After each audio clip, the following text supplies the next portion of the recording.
ঢাকার অভিজাত এলাকা গুলশান ২। দিনের বেলায় জায়গাটা যেন অন্য এক পৃথিবী।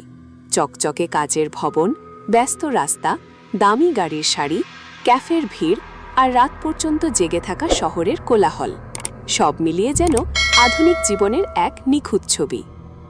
কিন্তু শহরের একটা ভয়ঙ্কর দিক আছে, যেটা শুধু রাত জানে, বিশেষ করে রাত ৩টের পর। আর সেই ভয়ঙ্কর রহস্যের কেন্দ্রবিন্দুতে দাঁড়িয়ে আছে ১৪ তলা একটি বিল্ডিং, স্কাইভিউ টাওয়ার। বাইরে থেকে বিল্ডিংটা যতটা সুন্দর, ভেতরে ততটাই অদ্ভুত। এখানে যারা থাকে তারা সবাই একটা কথা জানে, কিন্তু কেউ মুখে বলতে চায় না। কারণ এই বিল্ডিংয়ের লিফট নিয়ে একটা ভয়ঙ্কর গুজব আছে। লোকজন বলে রাত ৩টের পর লিফট কখনো কখনো এমন একটা তলায় থামে, যে তলা আসলে এই বিল্ডিংয়ে নেই। ১৩ তলা।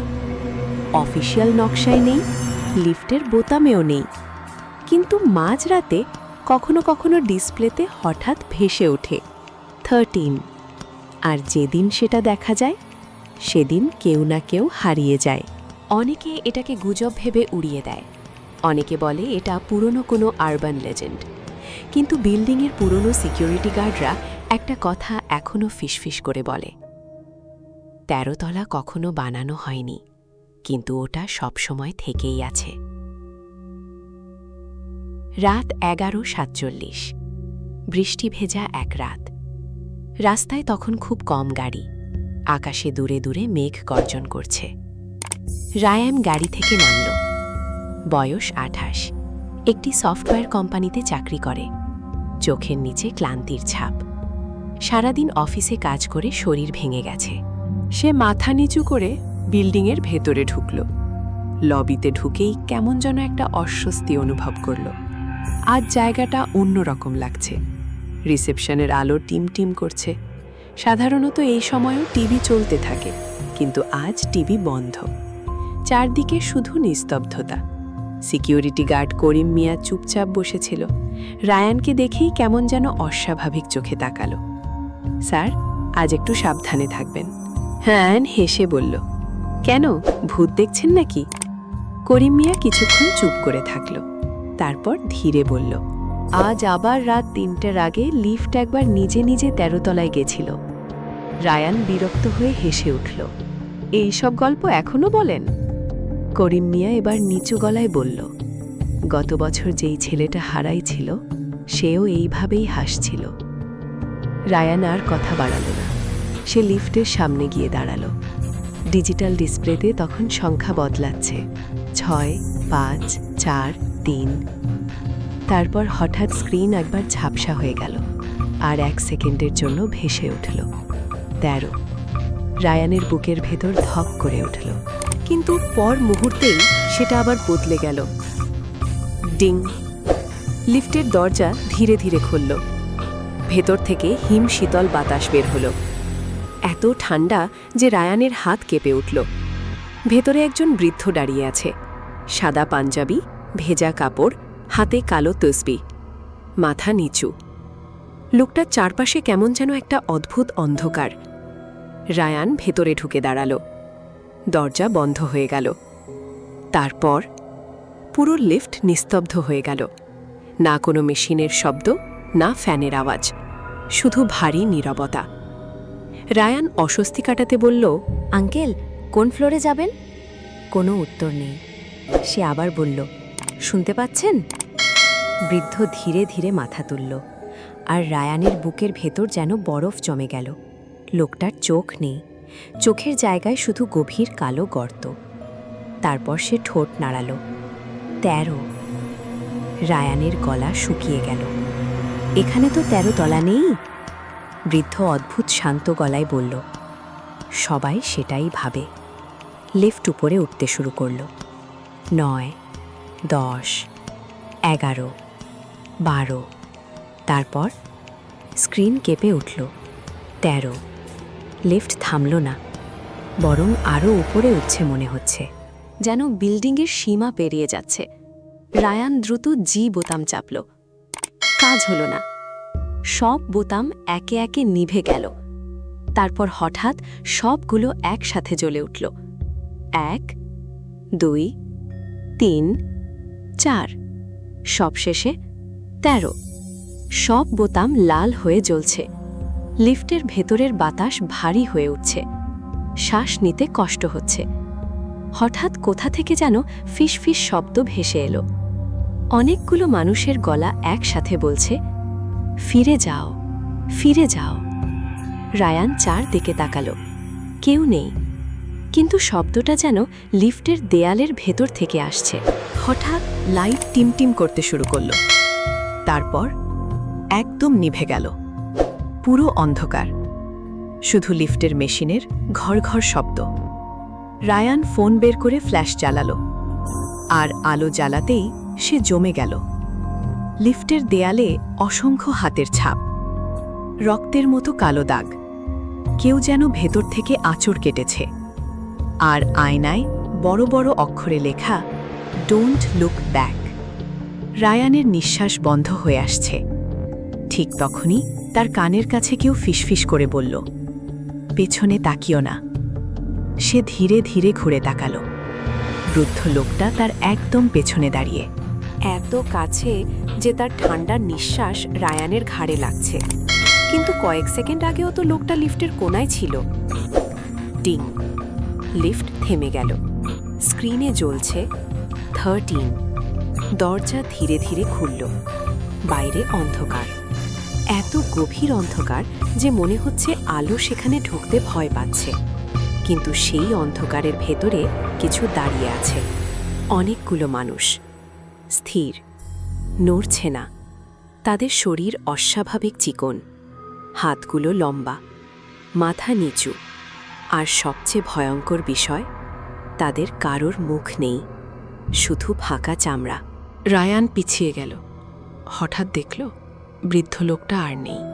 পুরো লিফট ফাঁকা, কিন্তু আয়নায় বৃদ্ধ এখনও দাঁড়িয়ে আছে। আর তার পিছনে আরও অনেক মুখহীন মানুষ। তারা ধীরে ধীরে এগিয়ে আসছে।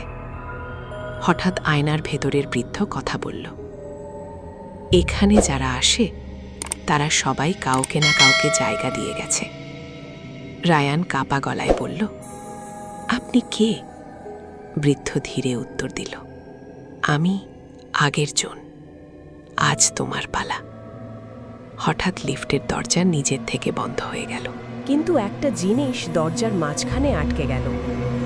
একটা হাত, সাদা, লম্বা, অস্বাভাবিক চিকন।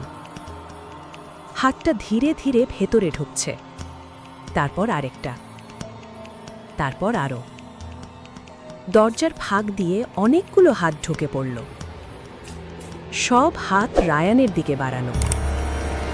মনে হচ্ছে ওগুলো তাকে টেনে নিতে চায়। রায়ান চিৎকার করে দরজার কোণায় সরে গেল। লিফট হঠাৎ কাঁপতে শুরু করল। এত জোরে কাঁপছে যেন যে কোনো সময় ছিঁড়ে পড়ে যাবে। তারপর লিফট নিচে নামা শুরু করল, কিন্তু অস্বাভাবিক গতিতে। 13, 12, 11, 10। সংখ্যাগুলো এত দ্রুত বদলাচ্ছে যে বোঝা যাচ্ছে না। রায়ান দেয়াল আঁকড়ে ধরে আছে। হঠাৎ আবার সব থেমে গেল। পুরো নীরবতা। তারপর খুব ধীরে একটা শব্দ, টু টু টু। মনে হচ্ছে কোথাও থেকে পানি পড়ছে। রায়ান নিচে তাকালো। মেঝেতে পানি জমছে, কিন্তু সেটা পানি না, কালো ঘন তরল। আর সেই তরলের ভেতর থেকে ধীরে ধীরে মানুষের মুখ বের হতে শুরু করল। চোখহীন মুখ। তারা নিচু গলায় বলছে, থেকে যাও। রায়ান পাগলের মতো ইমার্জেন্সি বোতাম চাপতে লাগল। কোনো কাজ হচ্ছে না। ফোনের নেটওয়ার্ক নেই। স্ক্রিনে শুধু একটাই লেখা ভেসে উঠল, নো এক্সিট। হঠাৎ লিফটের স্পিকারে কাঁপা কাঁপা একটা আওয়াজ এলো, রায়ান, দরজা খুলো না। এটা করিম মিয়ার গলা। ওরা মানুষ না।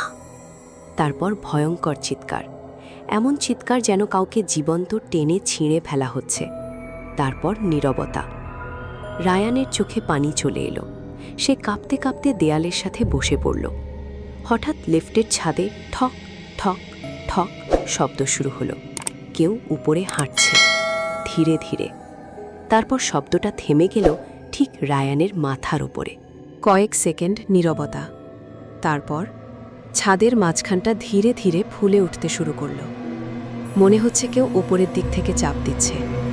মেটাল বাঁকছে, আর তার ফাঁক দিয়ে বের হলো একটা কালো হাত। তারপর একটা মুখ, উল্টো হয়ে থাকা মানুষের মুখ। চোখ দুটো সাদা, মুখ অস্বাভাবিক বড় করে খোলা। সে ফিসফিস করে বলল, নতুন কেউ এসেছে। রায়ান চিৎকার করে পিছিয়ে গেল। হঠাৎ লিফটের দরজা খুলে গেল। বাইরে এবার সে নিজের বিল্ডিংয়ের করিডোর দেখতে পেল। 9 তলা, সব স্বাভাবিক, আলো জ্বলছে। রায়ান দৌড়ে বের হয়ে গেল। পেছনে না তাকিয়ে নিজের ফ্ল্যাটের দিকে দৌড়াতে লাগল। তার হাত কাঁপছে, শ্বাস কাঁপছে, কিন্তু করিডোরটা শেষ হচ্ছে না।